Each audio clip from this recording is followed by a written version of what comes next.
Welcome, ladies, to the Real Estate Investor Show, providing inspiration, strategies, and insight to empower women investors to live balanced and financially free lives. Now, here are your co-hosts, Liz and Andressa.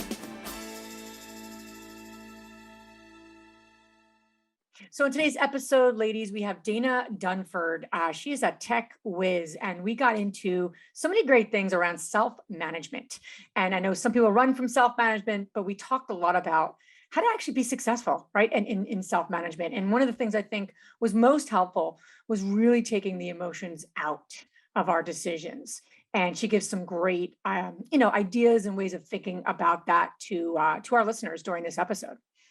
Yeah, I think what I really appreciate about it is she says something that was very powerful to me. She was like, "You want to run your business, your portfolio as a business, as if your tenants don't even know if you are self-managing it or if you have a property management company." So that's the level, right, that you want your tenants to perceive of you, and she gives you exactly like what are the areas that you should consider and the tools that you should consider when choosing self-manage. It's not for everybody, but it is for a lot of people. So if you are one of them, check this episode out. And before we get into Dana's story and her tips to self-manage, let's hear a word from our sponsor. Welcome back, ladies. This is Liz. And this is Andressa.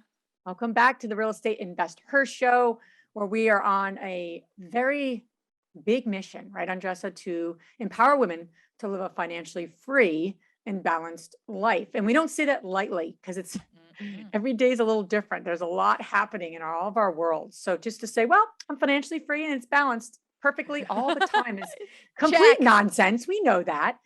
But we want more of that in our life, and we strive for that, right? It's like a vision. So we get that, ladies listening, right, Andressa? Yes. I heard this another day and I thought it was very cool, like comparing ourselves with trees.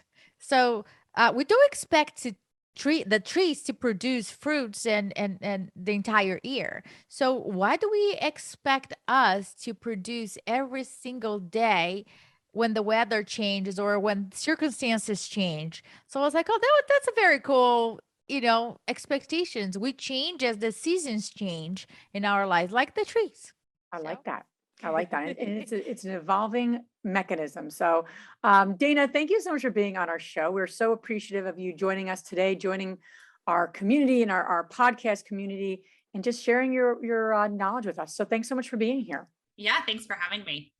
Excited to jump into Dana's just all her expertise. She's got such a great background. I'm so excited. So many questions we have prepped for her. Before we go there, as we do each week, again, thanks so much for being on this journey with us. We say it's a journey because it is. And Jess and I are super committed to giving you value with everything we're up to in all the different areas of our growing community and business and everything. Quick little, we do always do like a quick banter, right, Andressa? Just a quick little something that's coming up for us. Yeah. Something that happened.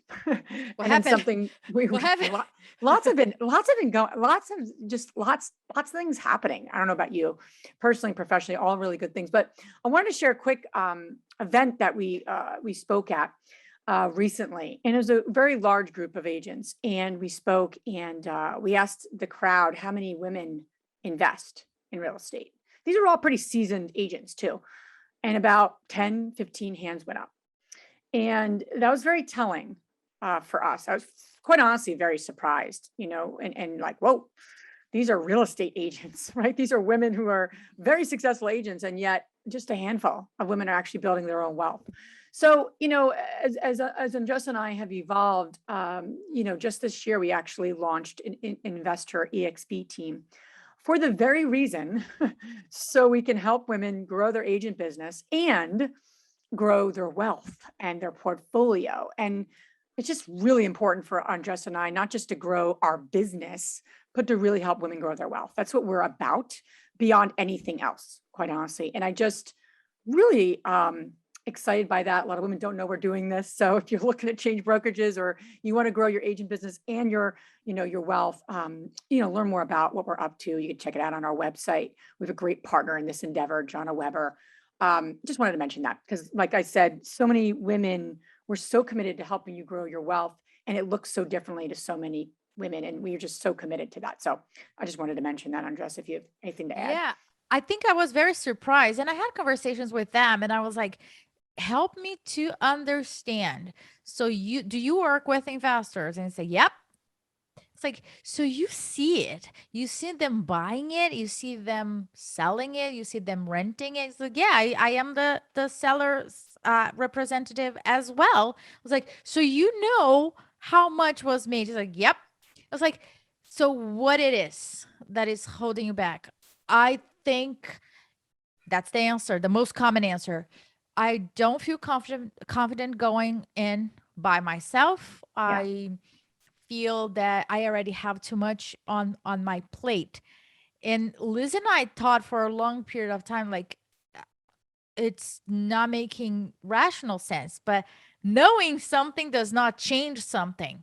So one of the things that we put in place for our EXP investor EXP team is that we have our monthly masterminds where the agents come together, and Jonah leads it to talk about their real estate agent. But in a quarterly basis, there's one specific mastermind that Liz and I run to discuss and move the needle forward in regards to the investment business. How can we provide them the tools and, most important, the support for them to move that forward? That's not about knowledge. They already know that it makes sense, but there is a gap there in between them doing it by themselves, which is a big deal. And then creating that tribe that you can rely on and move the needle forward and build wealth instead of living paycheck to paycheck. So Yes. that's what we bring to the table. Yes. So check. You learn a little more about it. If you're just like, oh, this is the time to maybe make some changes. We'd love to chat with you and see if it's a good fit. But yeah, check us out on our website. You can learn more about it there. All right. So without further ado, Dana, let's jump in here. There's a lot to cover with you, and just absolutely love what you're up to. So we always kind of propel into the interview portion of like, what prompted you to get involved in investing? I know you're an active investor. You also work with like thousands of investors too. So you have such a wealth of knowledge. So for you, the question I want to propose to you is, what propelled you in getting involved in investing, but also serving investors? So let's phrase it that way. Yeah, definitely. So I started in technology. I'll give you my background. So I never really thought, oh, I'm going to go into property management or real estate investing at all. I was here in Silicon Valley and was working at Apple.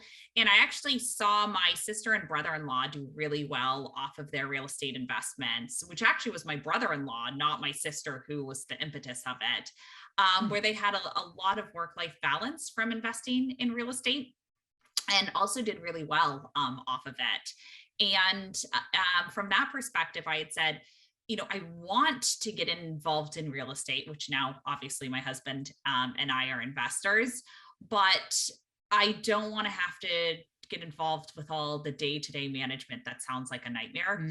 And so then kind of fast forward, I took basically the pain points of property management, figured out ways to make that more efficient, and then said, great, now I can also invest in real estate and help others. So that was the start of it. It was very much an accident falling into it, I would say. From that perspective, it wasn't like I had planned it out myself.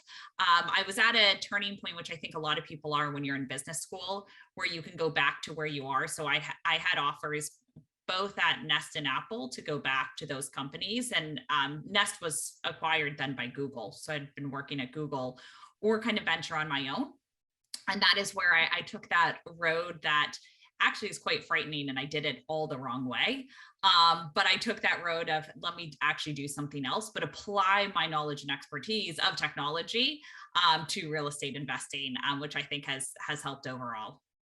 What made you think that it was the wrong way, Dana? I'm just curious. I would say that when you start a company or when you're investing in real estate, you definitely, for both cases, want to make sure that you have enough cash lined up. And business school is expensive. I think I calculated it out to, with opportunity cost, it was about $300,000 a year that I was setting aside, which is a substantial amount of money. And I paid for business school myself. And so when I was out of those 2 years, my bank account was at zero, like literally at zero. I had no money in it. And I think that's a hard place to be. And so, sometimes I think, oh, maybe I should have gone back to Apple or Nest for a while before diving into real estate, property management, and real estate investing. I mean, now in hindsight, I'm glad I did it, but at the time, it did feel a lot rougher than the alternative. But you took it's so interesting because I think that way too in the path me and my husband took. Like, what if he just stayed at his job a little longer? We wouldn't Yeah. have been as stressed. Like, you think those things in hindsight, of course, right? You certainly think about it sometimes in the moment, but in hindsight, but you wouldn't have maybe grown the business that you've grown, right?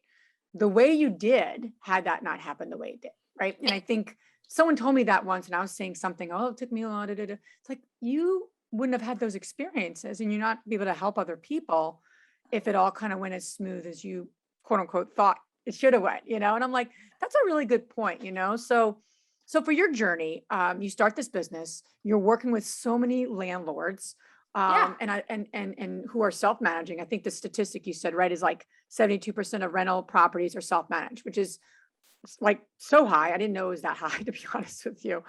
And we self-managed for, I don't know, 8 years. So there's a lot to self-managing. So I really would love to kind of dive into that, because not only do you have the experience yourself, but you work with so many landlords. So let's start at the beginning a little bit here.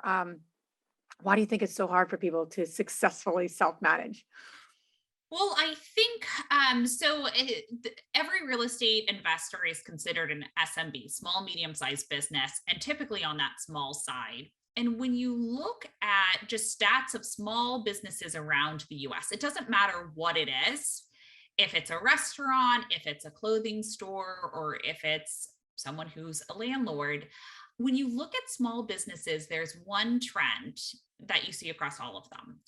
And that trend is they have a really high willingness to pay if they think it's going to generate more income to the top line.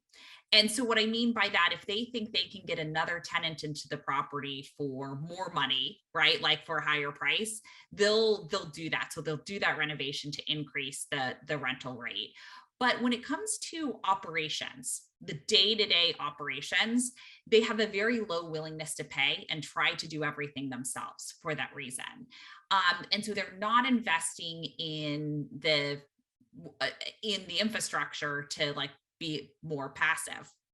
And so that's the start of it, is that a real estate investor looks at, I can hire a full service property manager, which is, if you have just a single family home, 10%, that can be about 50% of your profits, or I can do it myself. They usually choose that do it myself majority because they say, oh, yikes, I'm giving this property manager $150, $200 a month, and I want to save that money. What they forget every single time is that their time is valuable. So if you're a lawyer, you know what your billable rate is, you know what your hourly rate is. But does everyone else on the show, like, do you know what you would consider your hourly rate? I mean, you could probably take your last salary or the salary you have today, divide it by the number of hours in the year that you work, and come up with like what that billable rate is. But a lot of times they don't account for their time within their self-management. And so they say, wow, this is so much cheaper than doing the alternative. In my opinion, I think there is a middle ground. I strongly believe it's not all or none. And you can kind of have the best of both. You can still self-manage and have that control and transparency, because real estate investors, you're buying a physical asset. So you want some control or transparency over that asset that you own. And so I still think you can do that and self-manage, but I'm also a huge proponent of getting the help that you need when you need it. And so a perfect example is leasing, finding and placing a tenant. you probably shouldn't be going out there and doing all those showings. You can get a leasing agent to do that. I've seen landlords go in and like do the cleaning themselves, and like there's so much wrong with that I can go over about like how do you charge back on the security deposit if it's you doing it. There's so much wrong with that. But again, it's you see them doing that. It's like, no, you should have a cleaner. You should have a list of service professionals lined up that these are the people you use. And you're much more in that seat of confirming and making sure all the operations are going smoothly. And so that's where I am a huge proponent of self-management. For some people, I don't recommend it. And some properties, I don't recommend it. And I'm happy to go through those. But I also think there's kind of this balance with self-management where you need to figure out where you should be working with others and experts who are licensed, insured, et cetera, to help with your properties. And I think this is true for whether you have 1 or 100 rental properties, because your time is better spent making sure you're saving your money, making sure you're making the next investment, everything else that kind of goes into being a real estate investor. I want to go there. I want to pick back on what you're saying, because a lot of the women that are listening to us right now and looking to scale their business or invest out of state, besides let's put aside the PM charge per month, right? Let's put that aside, because that is one of the criteria that people look into it. So the question, if they are asking themselves, should I self-manage this or should I hire? So if we put the money aside, because that will vary, is there a number of doors that they should consider, or the distance from where they are those factors that you would recommend them to ask themselves? And if there's any others that are like, they need to think about this too. No, I don't actually. There's other factors that I would consider, but let me just start with the 2 that you had mentioned. Number of doors, no. I think as you scale your units, like once you get to 50, you might consider an employee or some sort of virtual admin to be like administering things for you. So there's certain things that you could do. But and as you scale, you'll have more people as part of your team, but self-managing is fine. You can even set up an entity, an LLC, for that management arm. And so I don't think number of doors is a factor. I also don't think distance is a factor. So we have investors who are in Singapore. We have investors who are in Australia, like places where hours are so different, and they have properties across the US. So those 2 aren't the factors. The factors that I do think you need to consider is one, type of property that you have. That's important. And then 2, your personality type. So I'll go over both of those. First, property type.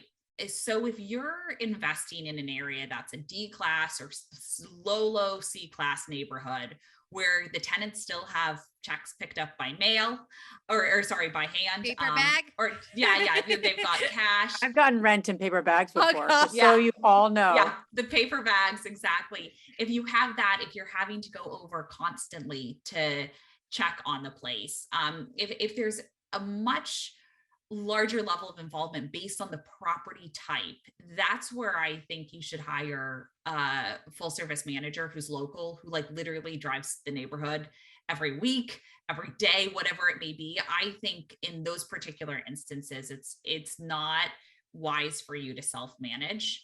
And especially because this is a show of women, in some places, if it's the neighborhood rating score is lower, it might also be unsafe for you to be doing that, depending on what the property is. So from that perspective, if you are if you're doing those D class or like C minus properties in certain types of neighborhoods, you might consider passing the reins over.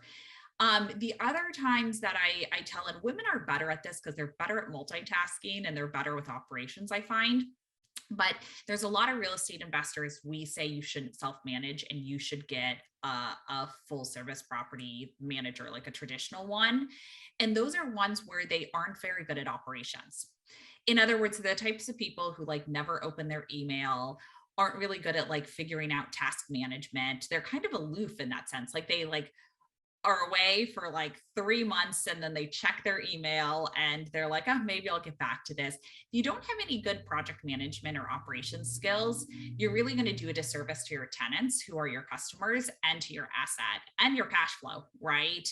From that perspective, because you're not going to be on top of things. So there are some people who, from a personality type, say, I don't want to hear about my rental property. I just want to literally get a check in the mail with my portion, less deducted management fees and repairs. Those are the types of people who should be using traditional full service managers. Yeah, I was just going to say, it's interesting. I felt like you were like inside my brain and inside me and my husband's process. I don't think we're the type of people who would go 3 months and not check email, but I do think a lot of the personality and also like what kind of business do you want to grow, to what you're saying, is so important to assess when you're trying to figure this out too. For example, when we were self-managing everything ourselves, we knew either we're going to grow our own property management company or we're going to start to outsource. And we started to outsource for the very reason of just like, and my husband, to my credit, usually is my credit, said, I'm gonna hire someone who's going to manage that 49 unit. And then they're going to report to me. And I'm like, that's not what you're going to do. He goes, why? I said, that's not your strength. You're not going to deal with that. It's not going to, the road, that road is not going to work out very well. There's going to be a dead end because of not just personality, but strengths. Where do you want to spend your time? What kind of business do you want to grow? So we decided to hire that third party management company for that size of building, and it was out of state. It just made sense for our business growth. And that was one of the best things we could do. Self-managing wasn't the kind of business we wanted to grow. And I don't think it was actually aligned with our strengths, quite honestly, as a team. So to your point, you have to look in the mirror, and you have to also say, what assets am I And sometimes buying? it's hard though, It's right? really hard. To really be even aware of that and accept it.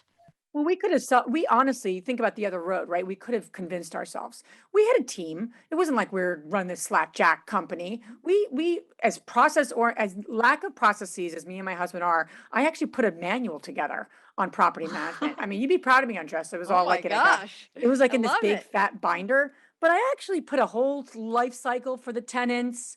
I mean, I actually, between the two of us, I was more process oriented, and I could shock you, Andressa.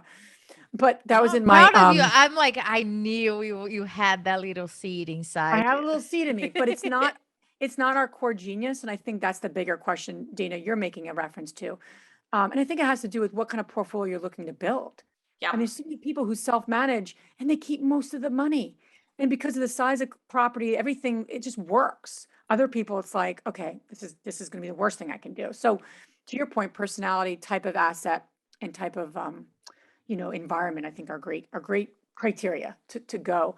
Um, so let's go down the self-management path because I think that does make sense for so many people. Um, let's talk about like when you think about the landlords you've worked with, Yeah. what does it take to, and I love your idea around operations, what does it take to really run, a successful operation, right? And they may have 10 doors, they may have 5 doors, right? A lot of women have 50 doors. It doesn't really matter how many doors, but what does it mean to run a professional Yeah. like shop, as you referred to it when we were, connecting prior to this? I like that term. And I don't know, Jess and I work with so many women who just run this as, a side hustle. So they're not putting the professionalness into it. Yet that's going to be the very thing that is going to be their Achilles heel if they don't deal with it. So walk us through a little bit what that looks like to kind of set up and run a professional shop. Yeah, you have to think of it like running a business. And so what I mean by that is you're going to build a team. It might be a small team. It might just be you and your husband to start with, or a partner that you co-invested with. Or it might be you guys plus your service professionals or plus a leasing agent, but you want to build a team. And to your point, Liz, you want to build off of strengths. So things you're very good at. So know what gets you out of bed and what you love doing. So most real estate investors, I actually find, love financials. They love to control the financials. They love to look at the books and see, how they're performing with their real estate investments. But things like plumbing calls and a call from a tenant that the lights aren't working, having to troubleshoot and go through that they don't want to do. So I think from that perspective, it's figuring out when you're running a professional shop what you're good at doing and doing that well, and then what you're not doing, building a team that can help you. And I'm not talking about a full-time team, right? You can have someone like a handyman can be part of your team, but they don't work exclusively for you. But when you do that, it's just like when you're at your job and you're interviewing someone, it's the same exact process. You want to have questions of what is important to me with these folks and how do I interview and make sure that I'm bringing the right people onto my team that I trust and I know that they're going to do a great job. The second thing, which I think is incredibly important and surprisingly, I'm shocked by how many landlords don't do it, is taking the emotion out of landlording. And I say that because with with running your operations, everything goes back to the lease agreement and what the lease agreement states. And there's always going to be situations where it's, hey, I have a pet in the property and I'm not supposed to, or whatever. And landlords getting so emotional. I can't believe they did this. They told me they didn't have a pet and now they have one. It's like, you can't let emotion get into this. This is a professional shop. And how I see it is they write responses to tenants that are like completely inappropriate, like very aggressive, right? As if they are in a family group. Yeah, exactly. And it's like WhatsApp. yeah. And from that perspective, it's like, no, you should draft something that's very kind, referring back to the lease agreement. And that's a violation of lease agreement. Post the notice of lease violation. Like, there's a process with property management, which I love. And there's the legally binding document, which I love, because you can always just refer back to that and be like, hey, it's not my rules. It's the legally binding documents rules. So I think, which, by the way, you signed and agreed to, right? Exactly. You signed and agreed to. So I think as part of that, those I would say are the two most important things associated with that self-management. And I don't see that happen that often. I see a lot of, and this is particularly women as well, just because I feel like women take so much on because they are good at multitasking, but they try to do it all with their property management. And then they get very emotional about when something goes wrong, rather than saying, I am the managing member of this LLC where the property is. I, as the managing member, need to oversee the LLC. The LLC owns it. I don't have emotion with it. It's the LLC that owns it. And I need to refer back to the documents, what we have. I need to strengthen those documents, working with a real estate attorney if they're not good enough, and really taking emotion out of it and coming up with, to Liz's point, the binder of like the systematic process. And the best landlords I find really do have that, where they're very professional throughout the process from that perspective. So I would say that those are the things that I think are most important. So for the ladies that are listening and thinking about the box where you have all the receipts, or where is actually the lease agreement that I cannot find it, or I don't even know. Right. So for those folks that are listening to us right now and having a mini panic attack because they're like, it's a mess and I don't even want to show that mess to anybody else because it's a mess. And even thinking about putting those processes together is also overwhelming to them. They're like, there's so many. I might as well not even look at it and just pray to God that we'll make cash flow at the end of the month. So if we can break it down to them, where they can start to organize whatever situation that they have, how they can start the process of becoming a business owner from that landlording perspective, where would you say is the first thing that they should gather and look at and handle it first? Well, I think from that perspective, I mean, they obviously need systems and tools in place that just automate that and help make sure you have a lease uploaded and stuff like that. But I think it starts with themselves. Someone who is that disorganized, where they don't have the lease contracts in place, they don't have everything set up. I would actually, to Liz's point, take a look in the mirror and say, is this something I want to do? Because they actually might get more cash flow. That type of personality type where they like don't even know and they don't even care to, like, I don't, if they've managed for a year like this and they're wondering if they're making cash flow and they don't even know where their lease agreement is. Now, like, I understand there's an extent there and I'm going for the extreme, but they should look in the mirror and say, am I serious about this? Am I going to get the systems and infrastructure in place? Am I going to make sure I have the lease agreements, everything set up so that I'm not worried about this cash flow? And from that perspective, that I would argue that if someone is like so much on the extreme where they can't, they don't have time, and it is emotional, maybe they do need a full service traditional manager. And that's where we would tell people like, hey, we're not for you, like you should go to someone else if it's at that extreme. Now, if they just say, oh, I never thought about that, like I do need to get a system and a structure in place, I'm willing to do this and I'm going to take this weekend to get everything set up, look through contracts, educate myself on tenant landlord law, make sure I have everything in place, like then I would say, yeah, definitely do self-management. I think that's a really important point because I'm just going to speak personally because that's just, yeah, that's the only person I'm with right now is myself. Um, but like, I really appreciate processes. I appreciate like all the things that like we put in place, right? Andressa in Invest Her. This automates to this, and then you click here and you change this status. And it has created such we've grown our meetups. We've grown a lot of different things in our community and business. And I'm so grateful and appreciative of all those processes. Am I the person who's going to go and create all those processes by myself and be like super excited to do that and actually be quite honestly really good at doing that? No, but can I be part of that process? So I think my point in saying this is for the people listening or the women listening and men, because a lot of men do listen to our show. We do love you too. For the folks listening that appreciate processes, they just don't always know how, and then they beat themselves up. Well, I should know how to do this. I'm pretty bright. I'm pretty smart. And then people beat themselves up when they don't put these tools and systems in place because they honestly don't know what to do, to be perfectly frank. And they don't know how to do it. But if they have support from people in their world, right? That's what we're so committed to is support. And you can then they want to be part of that process. Bright people who want a strong financial, what are they doing this to build their wealth? They want the same things.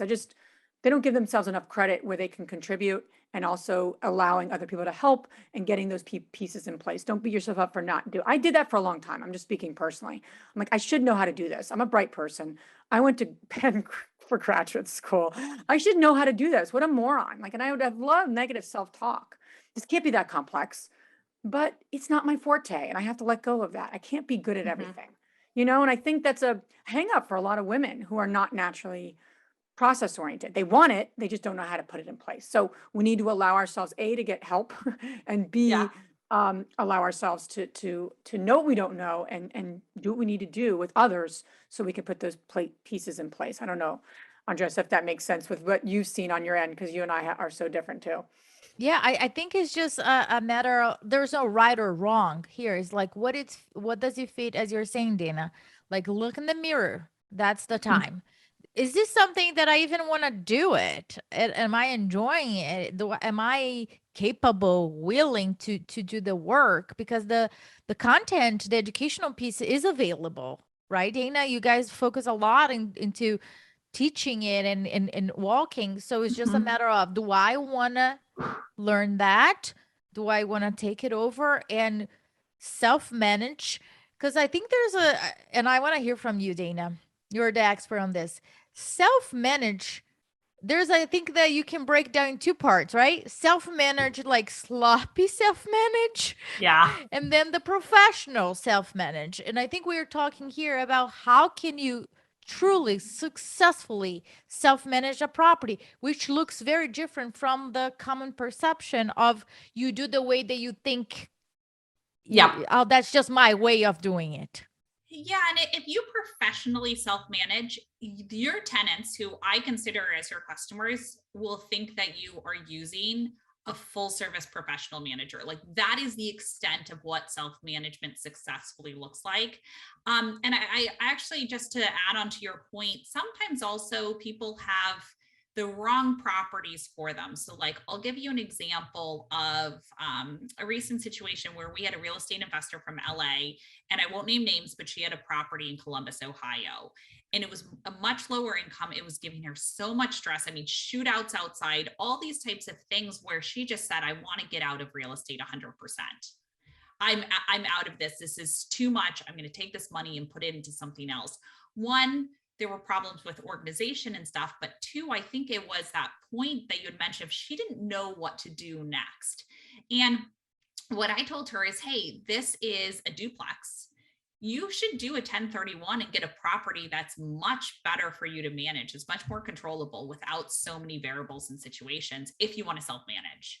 Or you can look at a traditional manager and find a really top rated one.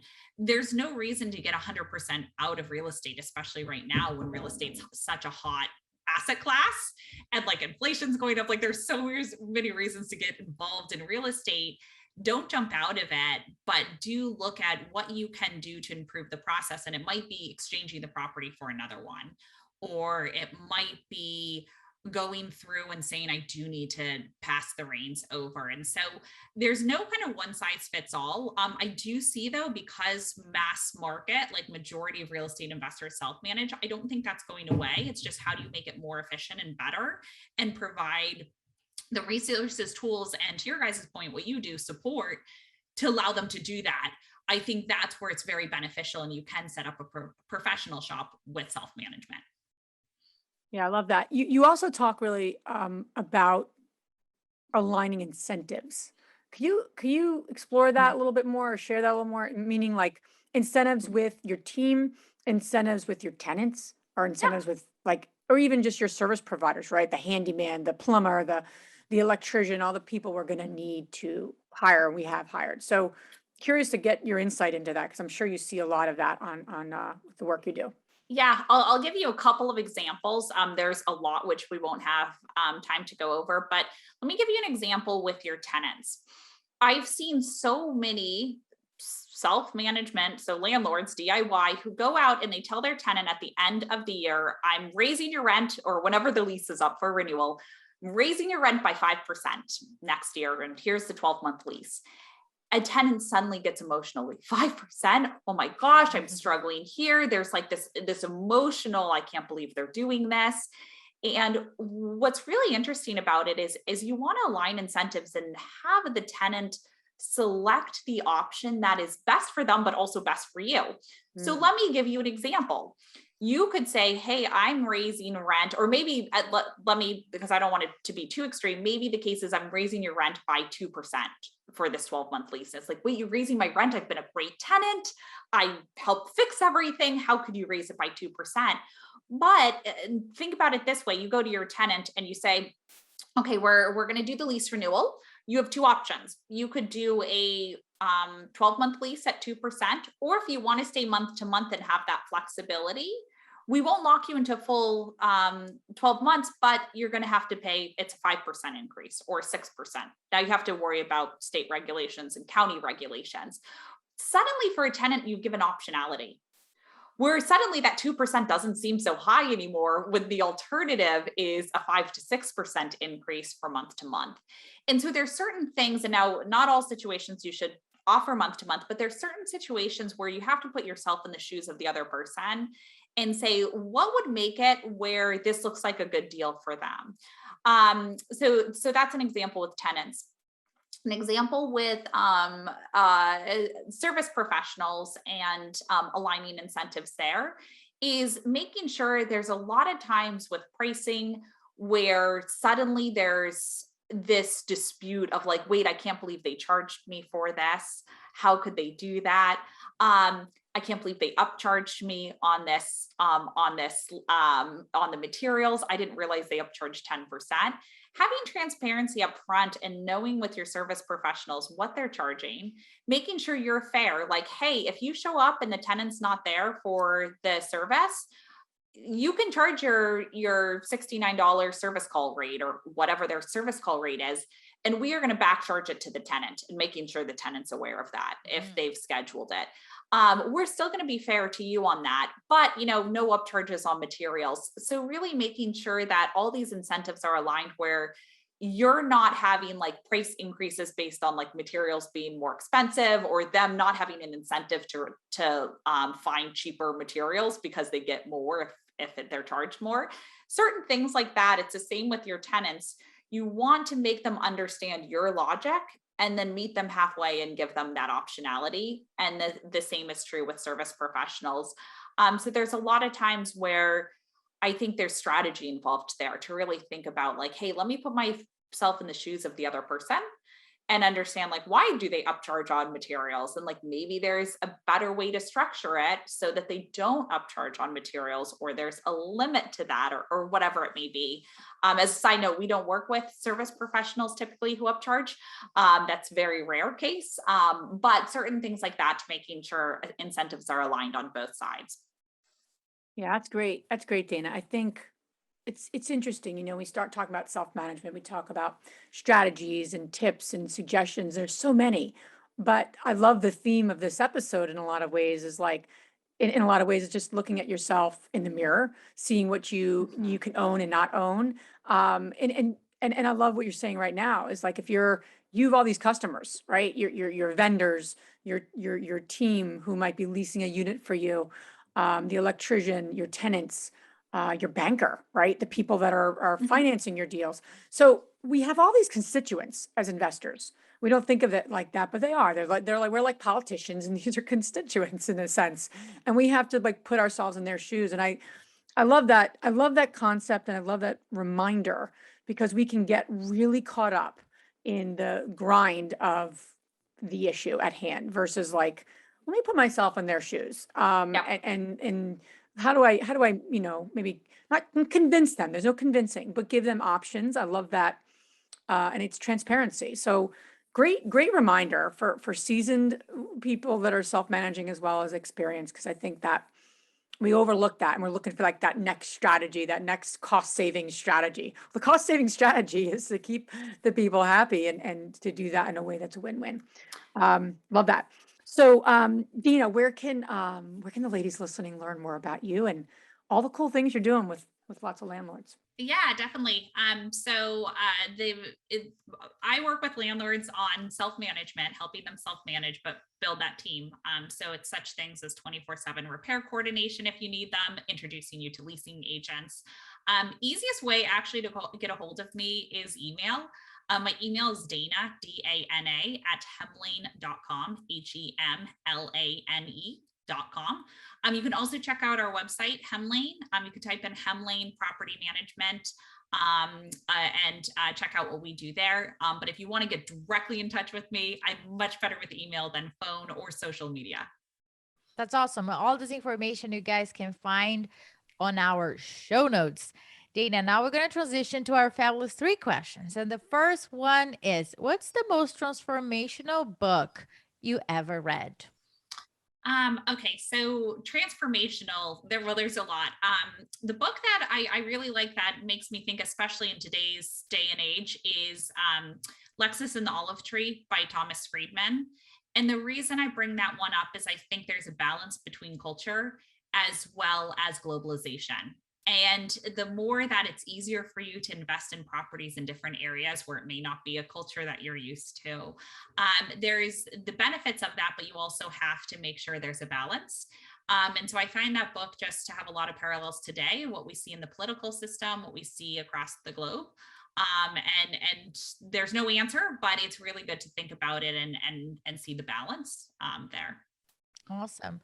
The second question is, what's the most powerful routine that you do to create a financially free and balanced life?